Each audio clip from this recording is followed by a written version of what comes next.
बिस्मिल्लाहिर्रहमानिर्रहीम। आज हम एक इनइक्वालिटी का प्रूव करेंगे और ये हमारे पास इनइक्वालिटी क्या है कि 3 raise to power n less than होगा n फैक्टोरियल के अगर जो n है वो ग्रेटर देन 6 हो और n हमारे पास यहाँ पे कोई भी इंटीजर है और अगर n ग्रेटर देन 6 है तो इट्स मीन कि n हमारे पास क्या होगा, पॉजिटिव इंटीजर होगा। n हमारे पास 7 हो सकता है, 8 हो सकता है एंड सो ऑन। तो इस तरह की जो इनइक्वालिटी होती है डिस्क्रीट मैथमेटिक्स के अंदर, हम उसे मैथमेटिकल इंडक्शन की मदद से उसका प्रूव करते हैं।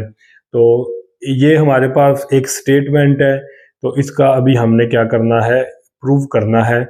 और यहाँ पे हम जो मेथड यूज़ करेंगे वो मैथमेटिकल इंडक्शन को यूज़ करेंगे। हमें ये बात भी मालूम है कि मैथमेटिकल इंडक्शन में हमारे पास 2 स्टेप होते हैं। पहले स्टेप के अंदर हम अपनी गिवन स्टेटमेंट को इनिशियल पॉइंट के ऊपर चेक करते हैं। वो इनिशियल पॉइंट 0 भी हो सकता है, 1 भी हो सकता है, वो 2 भी हो सकता है। क्वेश्चन के अंदर हमें उस इनिशियल पॉइंट का पता चल जाएगा। जैसे इस क्वेश्चन के अंदर हमें गिवन है कि n ग्रेटर देन 6, तो इट्स मीन कि 6 से ग्रेटर इंटीजर हमारे पास कौन सा होगा, 7 होगा। तो हमारा जो बेसिक स्टेप होगा वो n इज इक्वल टू 7 के ऊपर होगा। इसके बाद हमारे पास एक दूसरा स्टेप होता है मैथमेटिकल इंडक्शन के अंदर। उस स्टेप के अंदर हमने क्या करना है कि सपोज कर लेना है, अगर हमारे पास पहला स्टेप ट्रू होगा तो फिर हम दूसरे स्टेप के ऊपर आएंगे। तो दूसरे स्टेप के अंदर हम ये करेंगे कि इसको मान लेंगे, सपोज कर लेंगे कि ये n is equal to k के लिए ये जो बात लिखी हुई है, ये जो स्टेटमेंट लिखी हुई है, ये हमारे लिए ट्रू है, ये हमारे पास ट्रू है। और फिर हम इस बात को हम सपोज कर लेंगे और फिर हम ये n is equal to k plus 1 के लिए इस बात को क्या करेंगे, प्रूव करेंगे। तो ये 2 स्टेप्स होते हैं मैथमेटिकल इंडक्शन के अंदर और इसी मैथमेटिकल इंडक्शन के अंदर की मदद से हम इसका प्रूव करते हैं। तो सबसे पहले हम क्या करेंगे, bye mathematical induction. Bye mathematical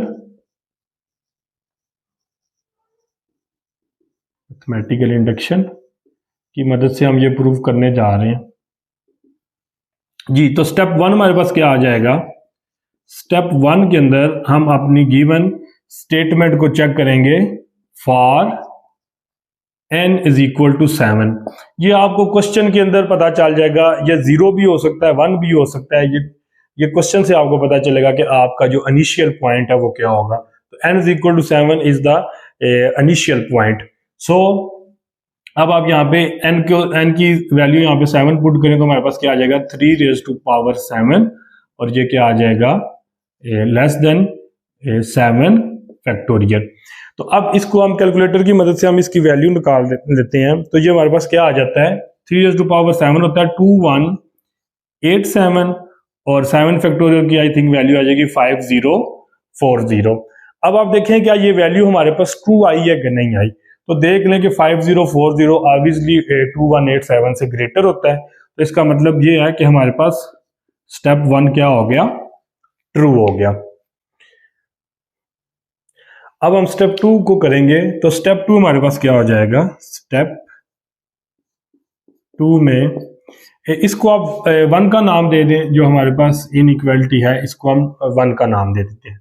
और अब हम यहाँ पे क्या सपोज करने जा रहे हैं, मैथमेटिकल इंडक्शन का जो दूसरा स्टेप होता है उसको हम उसमें हम सपोज करते हैं, suppose 1 is true for n is equal to k। हमने ये बात मान ली है कि ये जो 1 है, जो इनइक्वालिटी है, ये n is equal to k के लिए ट्रू है। तो अगर ये n is equal to k के लिए ट्रू है तो हम यहाँ पे लिख लेंगे 3 की power k less than k factorial. और यहाँ पे k भी इंटीजर होगा और इसी कंडीशन को फॉलो भी करेगा कि जो k होगा वो ग्रेटर देन 6 होगा, क्योंकि क्वेश्चन के अंदर हमारे पास जो इंटीजर यूज हो रहा है वो ग्रेटर देन 6 है। तो k भी क्या होगा, ग्रेटर देन 6 होगा। अब इससे अगला स्टेप हमने ये करना है, अब हम ये चाह रहे हैं कि we want to prove that 1 is true for n is equal to k plus 1 जी।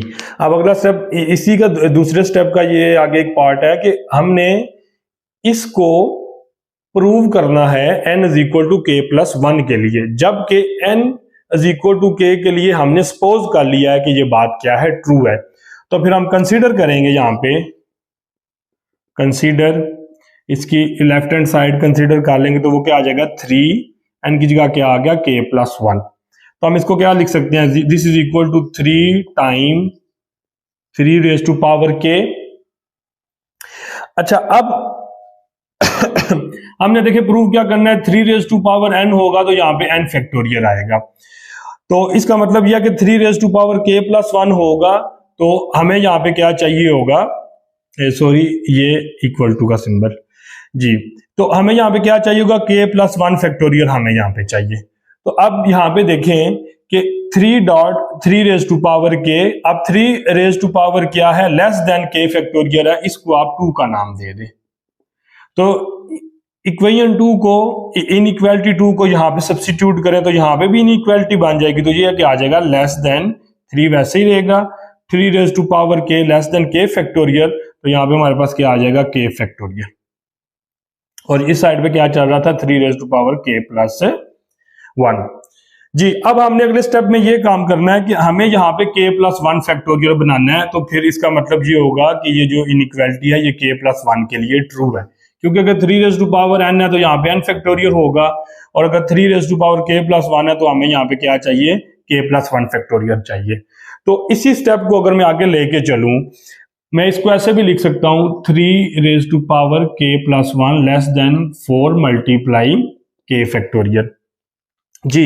अगर मैं यहाँ पे 3 की जगह 4 लिख देता हूं तो इनइक्वालिटी के ऊपर फर्क नहीं पड़ेगा, ये साइड ग्रेटर ही रहेगी और ये साइड स्मॉलर ही रहेगी। तो इसका मतलब ये है कि इसको अगर मैं ऐसे लिख सकता हूं 3 raise to power k plus 1, और यहाँ पे हम क्या कर सकते हैं, k प्लस 1 और साथ में क्या आ गया, k फैक्टोरियल। क्योंकि हमें पता है कि यहाँ पे 3 को मल्टीप्लाई करें, 4 को मल्टीप्लाई करें, 5 को मल्टीप्लाई करें तो इनइक्वालिटी के ऊपर फर्क नहीं पड़ रहा। और यहाँ पे हमारे पास जो k होगा वो ग्रेटर देन 6 होगा। तो अगर यहाँ पे k हमारे पास ग्रेटर देन 6 है तो ये जो इनइक्वालिटी है इस सूरत के अंदर भी क्या रहेगी, ग्रेटर देन रहेगी इससे, ये साइड इस साइड से ग्रेटर देन रहेगी। तो इसको भी हम लिख सकते हैं 3 raise to power k plus 1 less than k plus 1 k factorial को हम लिख सकते हैं k प्लस 1 फैक्टोरियल। तो यहां से देखें कि हमने प्रूव कर दिया कि ये जो 1 है, जो इनइक्वालिटी है, ये k प्लस 1 के लिए भी क्या है, ट्रू है।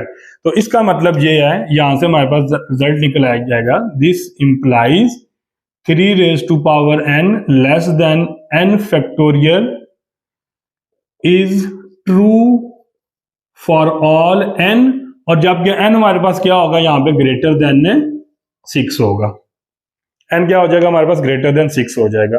तो इस तरह से हमने इस इनइक्वालिटी का प्रूव कर लिया by using the mathematical induction. Last पे फिर मैं ये स्टेप रिवाइज करवा देता हूं कि स्टेप 1 के अंदर आपने इनिशियल पॉइंट के ऊपर अपने स्टेटमेंट को चेक करना है, अगर वो ट्रू आ जाए तो आपने स्टेप 2 के ऊपर जाना है। स्टेप 2 में आपने सपोज कर लेना है कि n is equal to k के लिए ये जो आपके पास इनइक्वालिटी है ये ट्रू है, और फिर आपने प्रूव करना है कि n is equal to k plus 1 के लिए भी ये क्या है, ट्रू है। तो आपने एक साइड को कंसीडर किया, इसको सॉल्व किया, तो हमारे पास सेम रिजल्ट ये वाला बन गया। और फिर यहां से हमने क्या कह दिया कि ये k के लिए ट्रू मानी थी, k प्लस 1 के लिए ट्रू निकल आई है, तो इसका मतलब ये है कि ये तमाम n's के लिए क्या है, ट्रू है। और साथ में कंडीशन आप लगा देंगे for all n greater than 6। अब इसके बाद एक क्वेश्चन है, वो मैं आपको दे रहा हूं, बहुत इंपॉर्टेंट क्वेश्चन है पेपर के पॉइंट ऑफ व्यू से। बिल्कुल इसी तरह आपने उसको करना है और उसमें आपने मैथमेटिकल इंडक्शन का इस्तेमाल करके उसको प्रूव करना है, बिल्कुल इसी तरह।